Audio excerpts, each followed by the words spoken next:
Welcome back, back, dearest dearest reader, readers, to to chapter fuck. 14th chapter, which can we just talk about how far we've That's actually fucking made it? cool. Like, I know we say it all the time, but even though we're still small, I just want to put out a huge thank you to those of you guys that actually listen and that will, like, listen to the whole episode. Like, that We means love you so much. You don't even so know. much to both of us. But, like, even just the one or two people that listen to every single episode from start to finish, that's huge for us. Anyway, thank you so much. But welcome to chapter 14. It is May, and about what now, 2 weeks ago, it was Cinco de Mayo.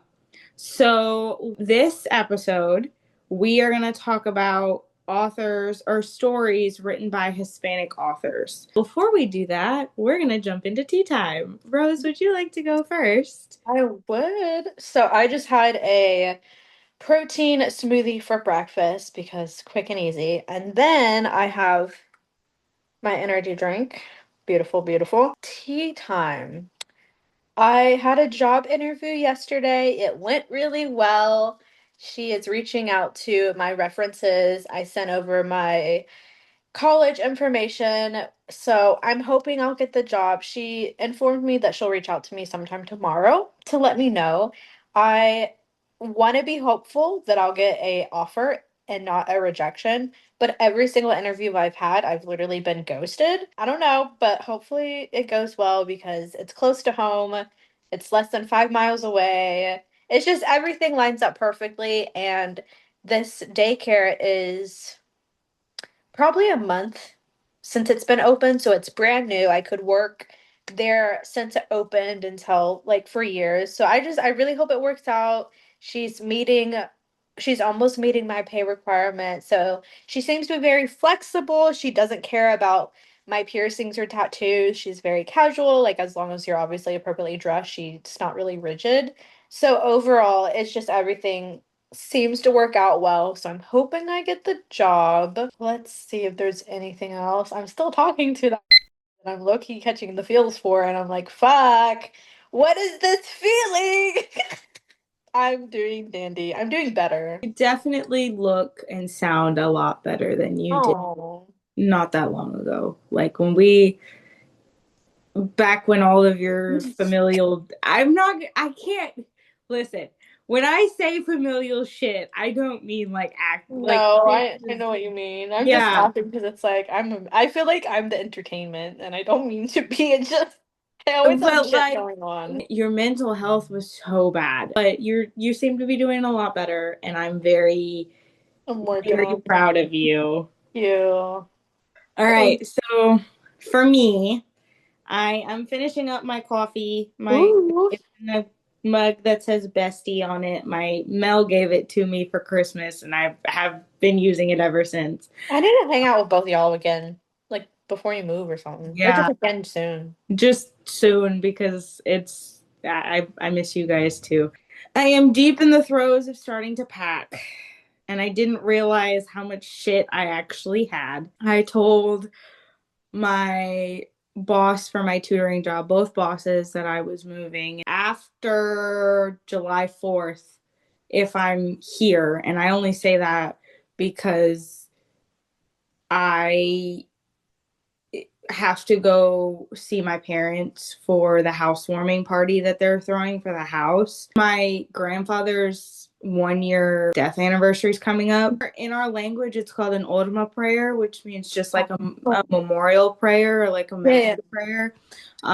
So his Ultima prayer is sometime going to be that week. So I'm going to be there because I want to be there for that. So July is going to be really fucking busy because we also want to do something for Mel's birthday. When's your birthday? What day is it? Hers is the 10th. That's cool. Yeah. But it's also, even though it's a lot of work and it's really stressful, it's also a very exciting, A like, time. I was time like, and a new start. that's what I was telling the Discord server that I was in. I was like, Even though moving is a pain in the ass, I Mm. know I'm going to be so much happier in the long run. I Yeah. just need to get through the season of my life that sucks right now. Yeah. It's just the busy stress part, you know? Yeah. Like I said at the beginning of this episode, we are going to be talking about stories written by Hispanic authors in celebration of Cinco de Mayo in general. Rose, do you want to go first or should I Yes. start? So I have 5 books. One I don't have a physical copy of, and I'm actually going to share that one first. I will put a picture of it on the screen because I don't remember the author, but I remember the title. It's called The Last Quintessa, which is it's a sci-fi, the classic live in space to save humanity. However, the plot twist is the main character is a Mexican girl who and her family they take storytelling and oral storytelling very seriously. People in this culture are called quintestas because it means storyteller in Spanish. And the title of the book, the story, is called The Last Quintesta because on this ship, you sleep in these pods, and she actually woke up earlier than when she was supposed to. And she found out that the officials over the mission are actually wiping people's minds and memories of Earth so that they're easier to control when you're creating this new society in space, but also, you can control the narrative, you can have the power. And so she had like a glitch in her pod. So she Mm-hmm. has all her memories, but because of her Hispanic culture with storytelling, she uses that to try and keep the history of humankind alive. It's a very interesting story because it emphasizes how important it is to hold on to your culture and your stories and your history, not just within your own like identity, but humankind as a whole. Despite even it being bad history, it's just really important to remember who you are and your roots and where you came from. And so I wanted to spotlight that one. I read it probably 4 years ago.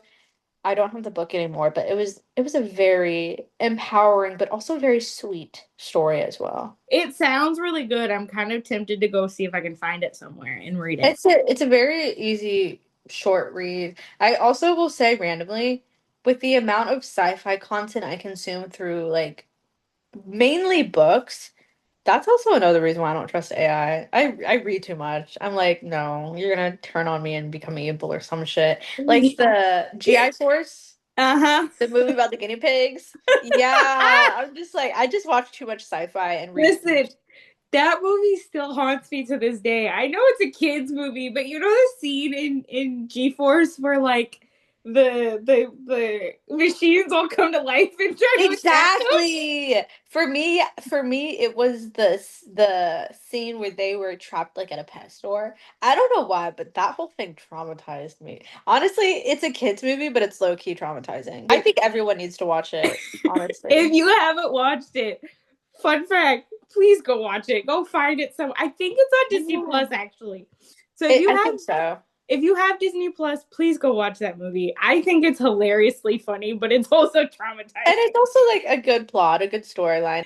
Anywho, I think my first story is not one that I've read, but I love the cover of this. Mm. It's called The Inheritance. I'm gonna mess this up, but of Orikida Divina, which is I'm assuming Orikida kind of sounds like butterfly, but Butterfly is mariposa. mariposa, yeah, it's Orquidea. Orchid. I Oh, just hit translate. Orchid. I'm like tracing the letters in my head, trying to remember how to So spell it. basically what I'm seeing is the divine orchid. The cover looks absolutely beautiful, but it's a fantasy read. It was actually nominated for a Goodreads Choice Award. It was the reader's favorite fantasy in 21. Synopsis says the Montoyas are used to a life without explanations. They know better than to ask why the pantry never seems to run low or empty, or why their matriarch won't ever leave their home in the Four Rivers, even for graduations, weddings, or baptisms.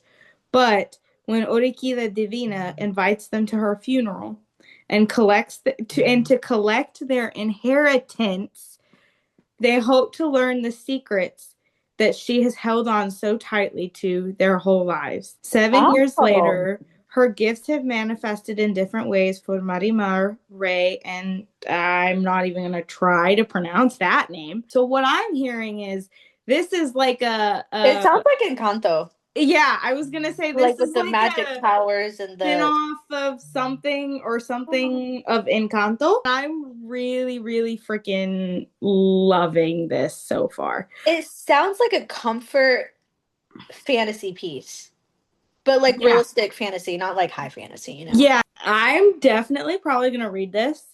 Kind of sounds like Kanas's books. It, Like yeah, the but more on the hacienda. lighter side. Yeah, more on the lighter side because But I Hacienda do agree. darker, but it kind of sounds like her books. So that's definitely going on my TVR because it sounds really cool. Mine is my second book. The rest I do have physical copies of. This one, it is a. I'm going to show it to you first. The author who wrote Okay. Tender is the Flesh. The author is Agustina Bazrica. It is a cannibalistic focus of human consumption because in that story, there is some kind of sickness that affects animal meat and fish meat.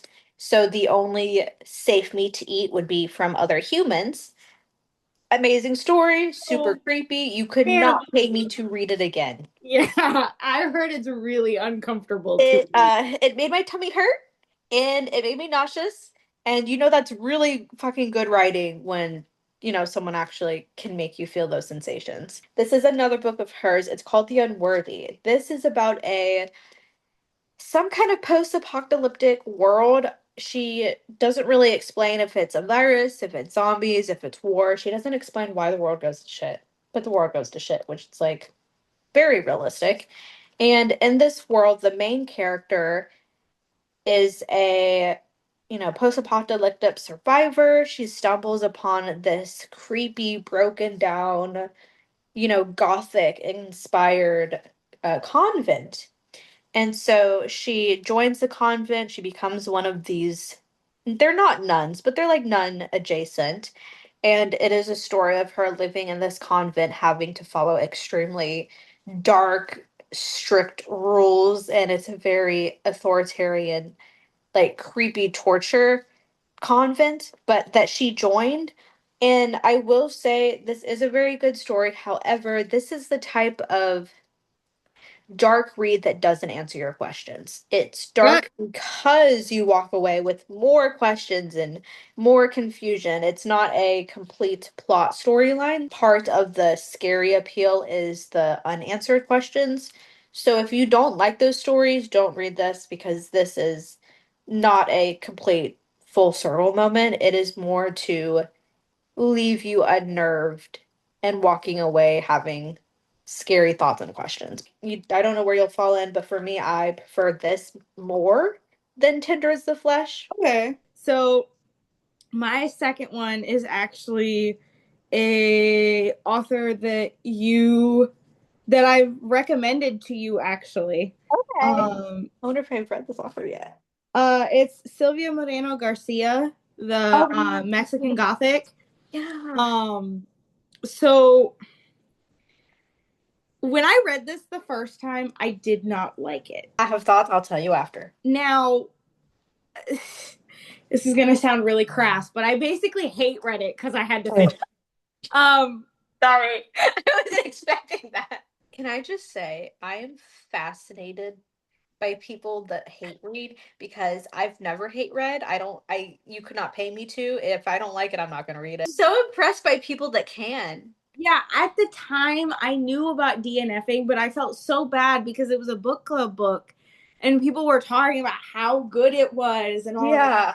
You know what? I'll just push through, see if it's any good. I did not like this book. But okay, what did Um, you not like though? Like, was it but bad writing or bad plot? I think it was the FMC. I think it was Naomi. But she makes friends with this little kid, this little boy. How old is she? I couldn't tell you. I have no idea. Um, Okay. Sound like but there's a concern that you're befriending a minor. I know. But Okay. I'm like, do I reread this to see if it's any better the second time around? Is where I'm at here. Hmm. Because, like, I don't know. I think you would like it a lot because you liked the Hacienda and you like, well, I don't know that you liked the Hacienda, but Okay. Can I be honest with you? what? The book you just said, I have tried to read it, and Oh, I really? and I also did not like it. I'm the same way with Stephen King. I find his writing atrociously boring. I think I need something a bit more like fast paced. I think it started too slow. I think it's too slow paced for me to enjoy. Yeah, I think hers are a little bit too slow paced, and I'm just like, okay, I guess. I wanted to highlight it because it is a Mexican author and it is Yeah. a Hispanic author, and I think her writing style is just not for either of us. Yeah.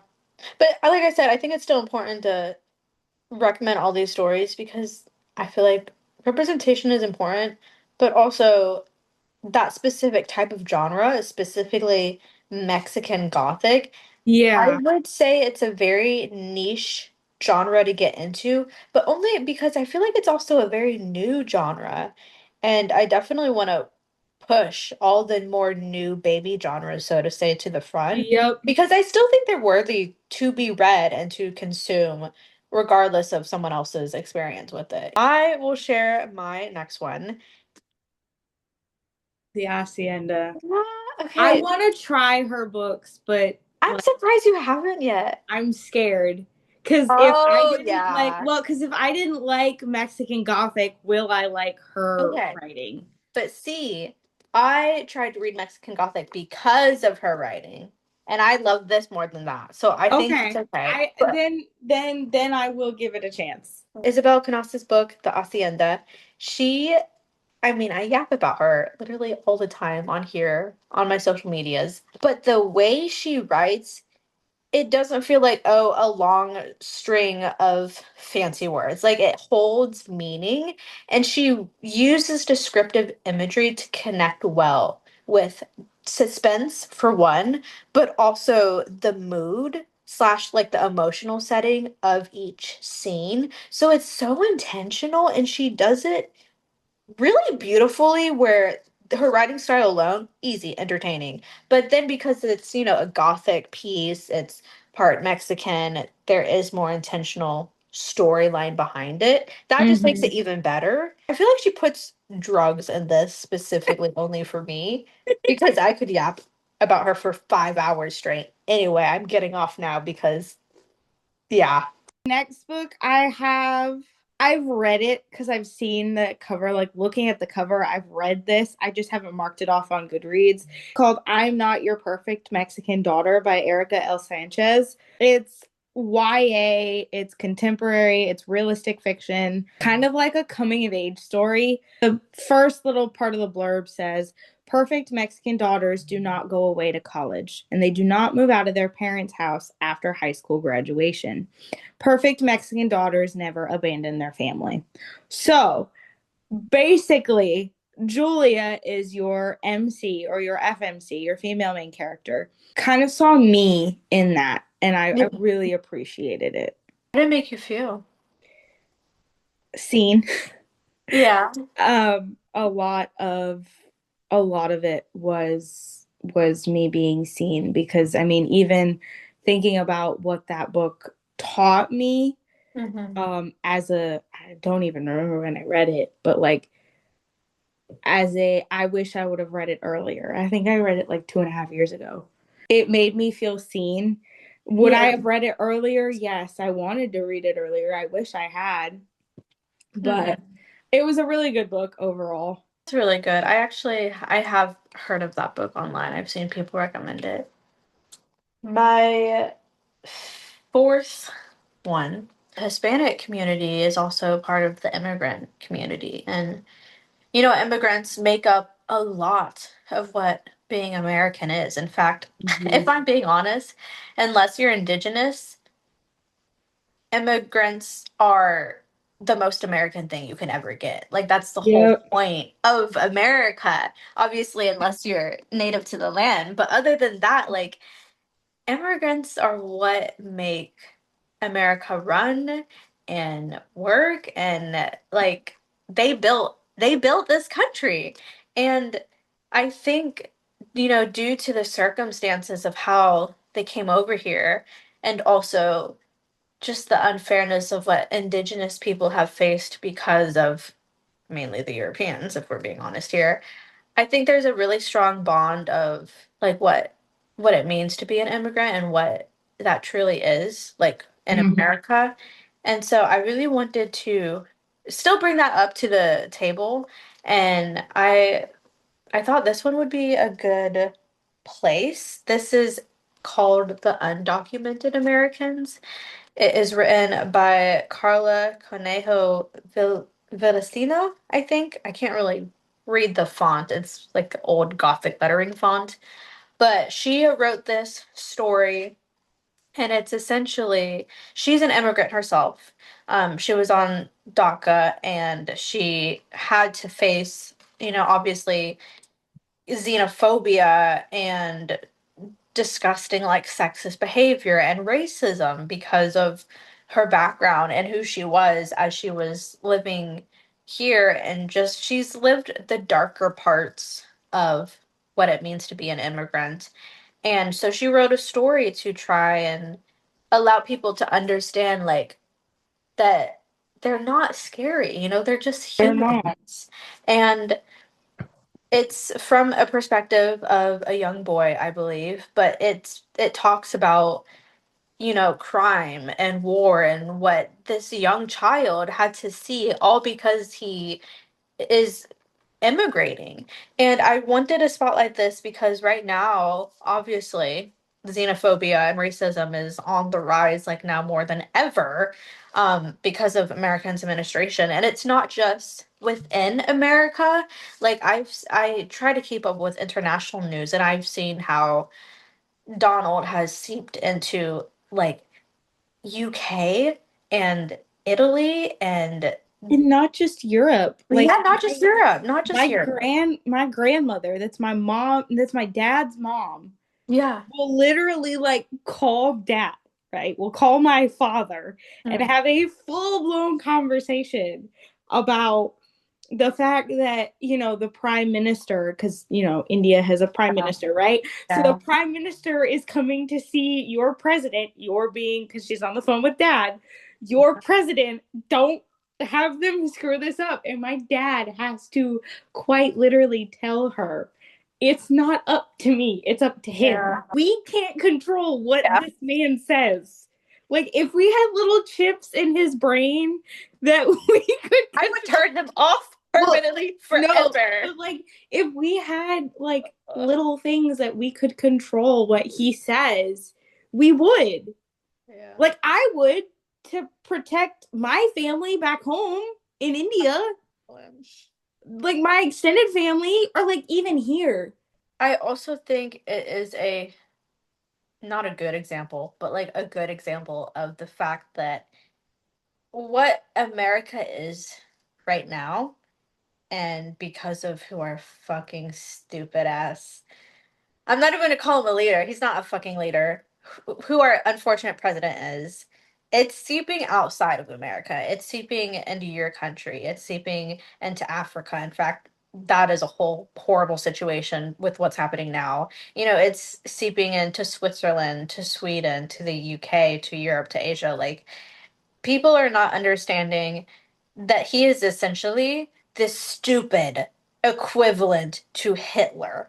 Um, sorry, I have very Laughing, strong like, feelings about him. And so the reason why I'm saying this is to pay fucking attention, because if he wasn't influential, if he wasn't someone whose actions actually created a ripple effect, none of this would be happening. Honestly, it's not racism.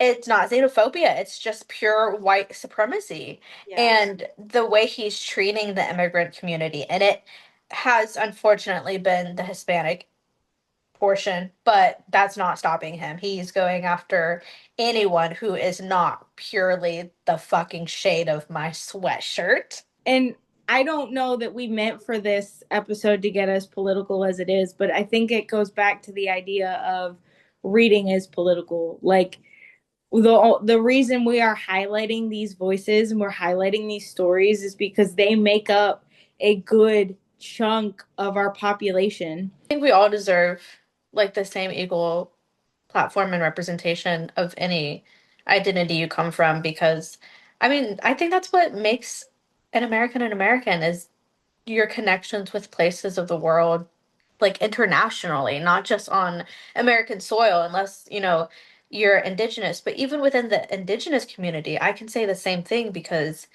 their connection is with Mother Earth, with the world as a being. So even though, indigenous people didn't have to immigrate to America, they're still just as connected to the Mm-hmm. living world than as immigrants are.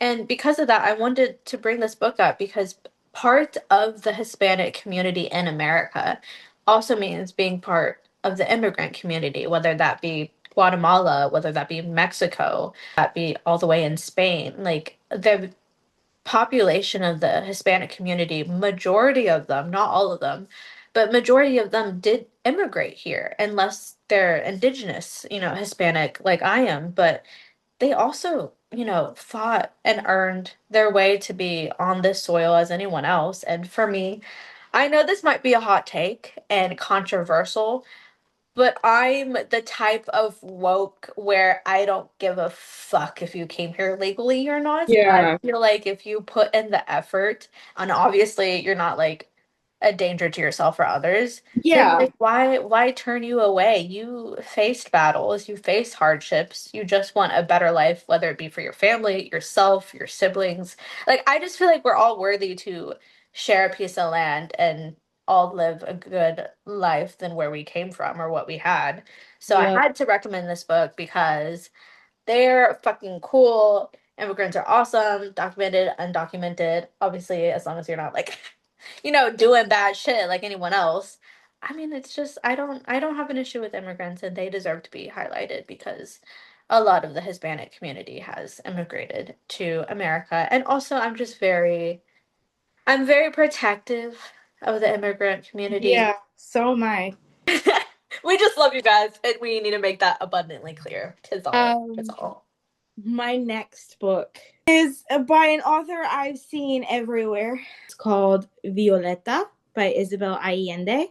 Mm, Um, and on Goodreads, it says that there's a translator attached to this version. that's so cool. So I'm I don't want to make any assumptions, but I'm assuming that this one is translated. Blurb basically says the epic story of Violeta del Valle, a woman whose life spans 100 years and bears witness to the greatest upheavals of the 20th century. Violetta comes into the world on a stormy day in 1920, the first girl in a family of 5 boisterous sons. From the start, her life will be marked by extraordinary events. The ripples of a great war are still being felt, even as the Spanish flu arrives on the shores of her South American homeland almost after her birth. Through her father's presence, the family will come through that crisis unscathed, only to face a new one as the Great Depression transforms the genteel city that she has known. Her family loses all and is forced to retreat to a wild and beautiful but remote part of the country. There she will come of age, and her first suitor will come calling. She tells her story in the form of a letter to someone she loves above all others, recounting devastating heartbreak and passionate affairs, times of both poverty and wealth, terrible loss and immense joy. Her life will be shaped by some of the most important events in history: the fight for women's rights and the rise and fall of tyrants, but ultimately not one, but 2 pandemics. Told through the eyes of a woman whose unforgettable passion, determination, and sense of humor will carry her through a lifetime of upheaval, Isabel Allende once more brings us an epic that is both fiercely inspiring and deeply emotional. So you know what? It sounds like V.E. Wow. Schwab and Barry Herbonos. It does. Like the fact that you are spanning timelines, that is fucking cool. You need to, can you send that one to me as well? Yeah. Because that was like, I feel like I just got hit by a ton of bricks. See you processing all of it. I was like, I think I've hit them. I I think was this is like, I was cool. like a dog hearing all of my favorite words. Like, oh, what? Okay. Speaking of, the last one I was going to recommend was also There Are Bones of the Midnight Soil by V. Schwab. I will say this is not written by a Hispanic author. However, the reason why I chose this is because all of the characters are Hispanic. The main character, Maria, who eventually becomes Sabine, it is based in Spain in the beginning, but it also is a story of her traveling like the world, and it's like a I don't want to it's like toxic lesbian vampires, but not in a bad way. Powerful story about what it means to be human and to love and to like understand how to love and who you are when you're loved. It's a very beautiful romance story. Majority of the setting being in Spain and having Spanish representation because of the main character. I think it's still worthy to spotlight and share. I did save this for last because it is not exclusively, by a Hispanic author, but I still felt like these last two cents are worthy to note. We just wanted to take some time to spotlight those stories. So I guess we'll just wrap up and move on to our last now next, Yeah. which for me hasn't really changed. I'm still reading the same books, and I Mhm. don't know what I'm going. I like I haven't finished anything in the week that we've spent not recording. I did start a new arc. I won't say new because it's been on my Kindle for like months and it's already out.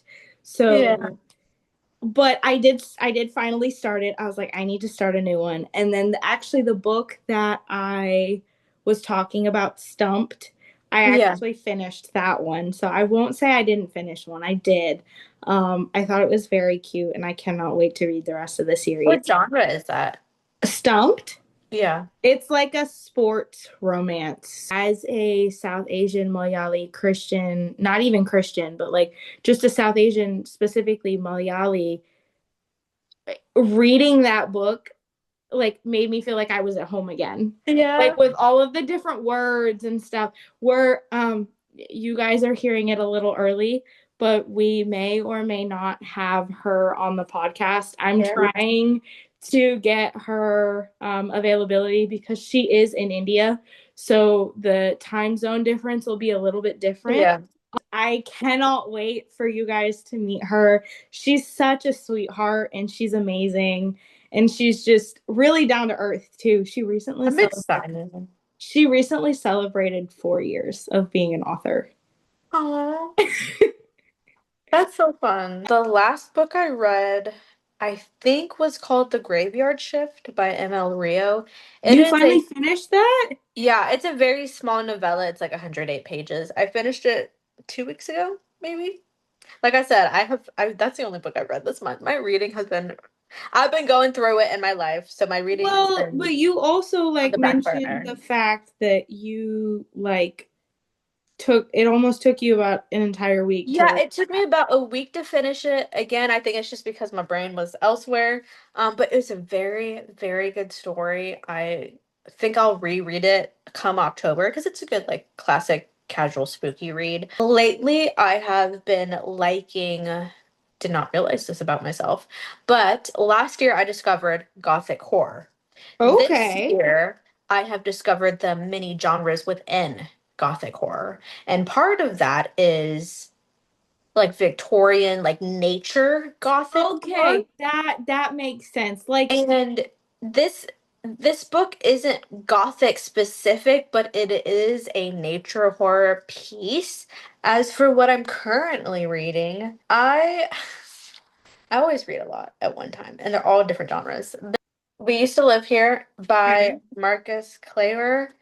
It is a supernatural thriller piece. We have talked about this in the past because I did start it via like Kindle, I think, and then it got returned to the library. But I did like it, so I ended up getting the actual physical copy. So I'm currently reading this. I'm also reading which I want to get back into this. It is a smutty romance called Haunted Love, Brother's Best Friend, Forbidden Love, a little bit of a sex club, and she's a virgin. Those are just some basic tropes off the top of my head. It's just one more book. This is also the other book that I'm currently reading. It is a post-apocalyptic world with, I think, maybe a bit of dystopian. It's called. I've heard And the Beneath cover's and so pretty. well, Isn't I've that pretty? heard that and the sequel have like Yeah. blown up everywhere in I didn't all of the chats I'm in. Go read this book. Go read this book. I don't. really. Yeah. I'm See, like I I'm the don't. opposite. I don't know. I didn't know that. Kind of like with Frida McFadden. I didn't even know she was popular. I just randomly like that's I don't know. I'm kind of Apparently, she is her like name is not Frida. She writes under a pen name, which is normal. But yeah, like, she just revealed herself. yeah, she's like the fact that she's pumping out so many books is absolutely fucking insane. What I'm reading next, I didn't tell you this, but so you know the guy that I'm talking to Yeah. and how he checked out the Book of Azrael Mm-hmm. as an audiobook to listen to. I'm kind of like I've never have felt curious to read a book because someone I like You is reading a should. book, but I'm You curious. should. So I think that's I I placed think a Libby hold on it, I think I 1 or 2 days ago. I'm pretty sure there's more than one book in that series too. Yes. So on the Libby app, it's part one, and then you have to request part two separately. Yeah. But I'm just like, I like this You guy, and I should. kind of want You to know what he's should. reading. You So should. Also, I think it's a dark romance. I'm not sure. it is. I know it's something romance. It's dark romance. I don't know if it's forbid. I have no idea. I started it. I never got a chance to finish it. I didn't DNF it. I just wasn't in the mood to read it, so I put a soft DNF on it, but I want to go back and reread it. I think it's cool that like a non-binary man reads. I know that sounds so stupid, It does, but when because people what are you trying to say, my friend? That non-binary men don't I just fucking read no, smut? I, shut up. I'm trying to say that I don't meet people that read like in the real world, which No, sounds you don't. like I have a big community online that reads. I have you. I have a whole bunch of friends that read, but it's only because I did a minor in writing, so I was around a lot of English writing whatever majors. But like in the real world, it's so hard to come across people that like s- this is gonna probably sound really shallow. You can punch me. I'm totally cool with that. You as well, listeners. But it's not that I can't find people in the real world that read. It's that it's hard for me to find people in the real world that have substance when they read. Yeah. You know? Like it's not just surface level stories, like people that read intentional and for the fun of it and wanting to learn. And I feel like he's that type of reader, and that is a insanely, insanely attractive trait. That's what I was trying to say. Thank you Yeah. very much. I see you over there trying to freaking I throw just me under the bus. I know. I listen. I we've had our conversations, and I'm going to keep them off the camera. Oh yeah. I'm remembering one of those conversations, and I'm Yeah. you are doing the opposite of what you told me you didn't want to do. I know. Okay. I'm trying to not catch feels, but goddamn, this is I'm not doing a good Um, job. my friend, like Mel, Gracie, those guys are supposed to come over to my Yeah. apartment, and Yeah, that's good. we're supposed to watch we were supposed to watch Devil Wears Prada 2, me, Alina, and or me, Justin, and his cousin Alina, who I've like bonded really, really well with. Yeah. So like the three of us were supposed to go watch Devil Wears Prada 2 Still? in the theater on Friday. Okay. Not Friday, on Saturday, because I don't work Saturday. So we were like, hey, let's go watch Devil Wears Prada 2. And then on at game night on Sunday of last week. Which, by the way, I love that you guys have game nights. I love game nights. Let's do D&D. Yeah, I would You've love. done D&D? I've never played a campaign, but Mark plays. Yeah. So I like I've used to been play, but it's been around a couple D&D. years. Yeah. Yeah, and I know Mel doesn't run a game, but she's part of a campaign too. I've always wanted to do one. It's like because Mel hasn't seen one, and realistically, two will be on Disney Plus soon-ish. Hmm. Let's go see Project Hail Mary. Ooh. Let's go see Hail Mary. And I've heard that movie adaptation is really good. is but I've heard it's Yeah. phenomenal. Mel hasn't read the book, but she was like The the book made me cry, but not in, well, I guess, I yeah. need to read the book. I'm not going to say I've never read sci-fi. I Mhm. just don't gravitate towards sci-fi. I prefer specific groups of sci-fi, you know. So I'm like kind of scared to pick it up, but I think you'll like it. I've Okay, heard that the book is the phenomenal. I think you'll like it. I was And like, the only reason why I think you'll like it is because it's a friendship bond. And oh, I love. Okay, I see, feel now like you you would enjoy sold that. me. Now Yeah, you it's like a sold me. friendship piece. It's so I've he's also the same guy that's read or that's written The Martian, and I saw good. The Martian in theaters actually. I I don't know if I did, and if I did, I don't remember. Yeah, That was a long time ago. he's the same guy that wrote that book. Um, Oh, no wonder so it turned out good. if you liked Hail Mary and you want to go back and read more of his writing, go freaking read The Martian. We're gonna go ahead and wrap up there. We've yapped for too long, and I don't want Rose to spend forever editing this episode. Yeah, I'm still trying to edit our other one, which we recorded that for over 2 hours. Yeah, no, we talked a lot on that one, but Could it's be just worse. It could be because worse. we're passionate about Yeah. our reading and We all like our the other yapping things. time. So, but anyway, we will see you guys in the next episode. Yes. We're gonna try and stick to a consistent posting schedule, hopefully. Though if I start working again, I'll definitely have to stay up late to do it because I'm like, oh, my life is gonna get busy. I'm excited though. We love y'all. Keep, being weird. I was gonna say staying rude. I probably shouldn't say that, but like, and reading good books. Sorry. We will see you guys in our next episode. Don't listen to me. Bye. I'm a bad influence. Bye.